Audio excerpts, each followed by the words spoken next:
I'm really concerned about explaining things. So I really hope people don't see this video before seeing the show.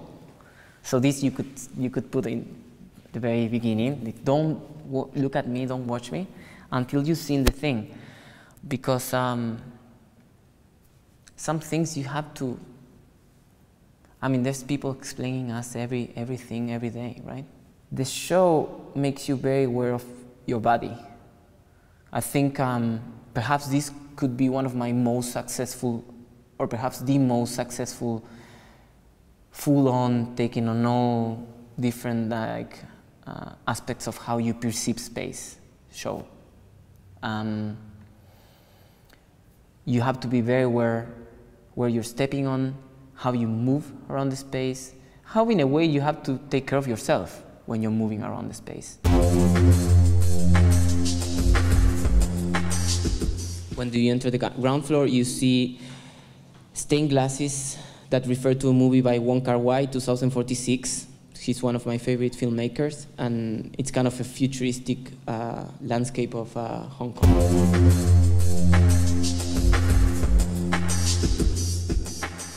We know that Madonna del Parto by Piero della Francesca is a pretty tiny painting. So also the process of enlarging the painting and making it a floor painting, a painting that you can navigate. You never get to see the whole picture. It's a very big image. And then you start to walk your way into the painting, stepping on the painting and finding all these details in the painting.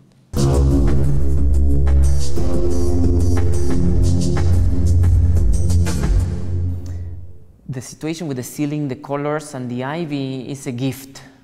I think optically it's very disturbing. The floor is heavy, and the ceiling is heavy, and somehow you are compressed, and the light is very dimmed, though colorful. The walls are full of these drawings, graffitis. So it's like, yeah, it's pretty much oppressing in every axis possible, because you have walls, ceiling, and floor, so you're always like, yes, pretty much under pressure, I would say. And the graffiti combines cave paintings with a graffiti coming from Sao Paulo. It's called Pichação. It's a very typical graffiti from Sao Paulo, Brazil, mixed with Roman graffiti found on ancient Greece. Yes, I guess now we have connoted the word graffiti with like young kids and like cans of paint, right, like spray.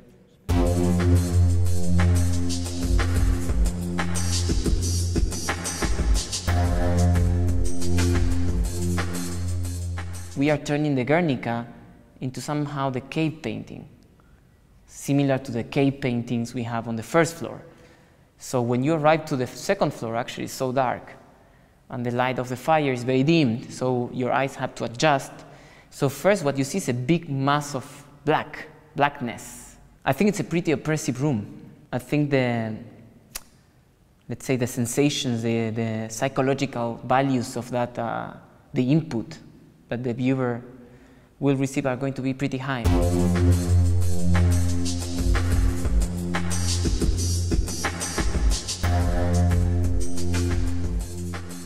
You ascend through the building and you go through these dark rooms and these dark eras of time, and as you move forward you find the light in this kind of 2001 Space Odyssey room, and you find the David in this kind of almost like mausoleum meets some sort of totalitarian architecture, like pedestal. The kittens are messing with this perfect image, and I think we need to mess with this perfect image. So there's this like punk-ish violent gesture on the David, and I think the moment you see the kittens, I think perhaps you forget that there's no body. Maybe, I don't know. In this case, we're only having artificial light, and the fluorescent light, we pull it down, so it's like some centimeters away from the ceiling. That's why you are seeing all these lines. And I think it created this like kind of hospital, sanatorium-like tension, which I love. It feels very creepy here. It's a kind of comic book-like show. I feel like the show is like if I had been drawing and marking every floor, you know, I feel like, okay, we start from here and then we go there and then we go, you know, the ivy works as a shadow theater.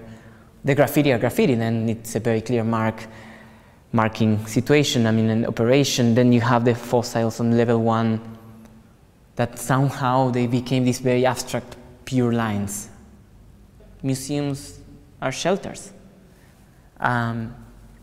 So, yeah, that's why I'm against explaining, because go find your way. No one will tell you. It's, no one won't even, I mean, there are no labels, there are no ways to find your way in and out. You should find it. And most of all, one should get lost. It's important, confused.